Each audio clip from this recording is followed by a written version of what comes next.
Hola xiquets i xiquetes del Mirambó, en este vídeo anem a veure les divisions ABN amb el dividend menor que el divisor. I la divisió que tenim és la següent. 9 dividit entre 25. Molt bé. Com veieu, el nostre dividend, que és 9, és menor que el divisor, que és 25. I anem a veure com es realitzen aquestes operacions en el mètode ABN. Però abans anem a inventar-nos un problema que contextualitzi aquesta operació. Possible problema podria ser el següent. La classe de tercer del Mirambó, que té 25 alumnes, han sobrat 9 euros de l'excursió del segon trimestre. I la mestra ha de repartir aquests 9 euros entre els 25 alumnes. La pregunta és, quants diners haurà de repartir la mestra a cada alumne? Val. Anem a començar a dividir i el primer que necessitem és l'escala. Molt bé. Si la mestra repartirà 1 euro a cada alumne, en total repartiria 25 euros. Però què passa? 25 euros és major que la quantitat que vol repartir la mestra, que són 9 euros. Per tant, la mestra no pot repartir 1 euro a cada alumne. Ha de repartir una quantitat inferior.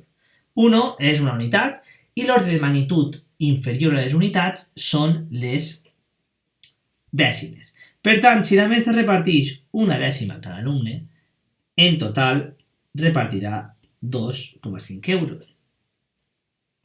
2,5 euros és una quantitat que es pot repartir perquè és menor que el dividend és menor que 9. Però podem aproximar-nos una miqueta més a 9, perquè si la mestra reparteix 2 dècimes a cada alumne, és a dir, 20 cèntims, en total repartirà 5 euros. I si reparteix 3 dècimes, en total repartirà 7,5 euros. No puc aproximar-me més, perquè si la mestra reparteix 0,4 euros, és a dir, 4 dècimes o 40 cèntims, total repartirà 10 euros, però ja me'n passe del dividend. Aleshores, la mestra va repartir 7,5 euros.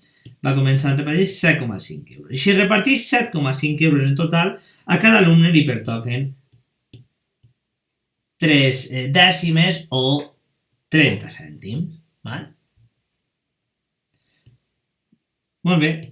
Ara fixeu-vos. Primer, ara el que hem de fer és restar-li la quantitat que hem repartit, que són 7,5, hem de restar a 9 la quantitat que hem repartit. Aleshores, 9 menys 7,5 és 1,5. Molt bé. Ara fixeu-vos. Si la mestra reparteix 10 cèntims a cada alumne, en total hem dit que reparteix 2,5 euros, però ja m'ho passem de la quantitat que em queda per repartir d'1,5. Per tant, la mestra no pot repartir ja 10 cèntims. Ha de repartir una quantitat inferior. És ahir quan anem a una ordre de magnitud encara més inferior a les dècimes, que són les centèsimes. Aleshores, si la mestra reparteix un cèntim, una centèsima a cada alumne, en total repartiria 25 cèntims. Val, però 25 cèntims encara es pot aproximar més a 1,5 euros. Anem a veure, si repartiria 2 cèntims, repartiria 0,50 euros, és a dir, 50 cèntims. Si repartira 3 cèntims, seria 0,75. Si repartira 4 cèntims, seria 1 euro. Si repartira 5 cèntims, seria 1,25. I si repartira 6 cèntims, anem a veure-ho perquè mos càpia, si repartira 6 cèntims, 0,06 euros, 6 cèntims, en total repartiria 1,50 euros, és a dir, 1,5, que és el mateix, 1,5 i 1,50 és el mateix. Aleshores, és la quantitat justeta que queda per repartir, per tant, anem a repartir-la, si repartim si la mestra reparteix 1,5 euros, a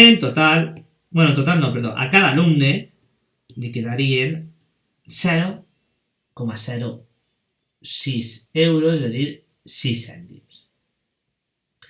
Molt bé, ara fem el que restem 1,5 o 1,50, restem 1,50 i de residu queda 0 i sumem aquesta columna, que és la columna dels dividends, i de resultat ens dona 36 cèntims.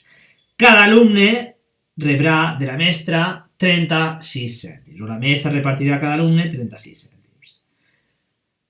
Molt bé, ens veiem a la pròxima lliçó. Fins pronte!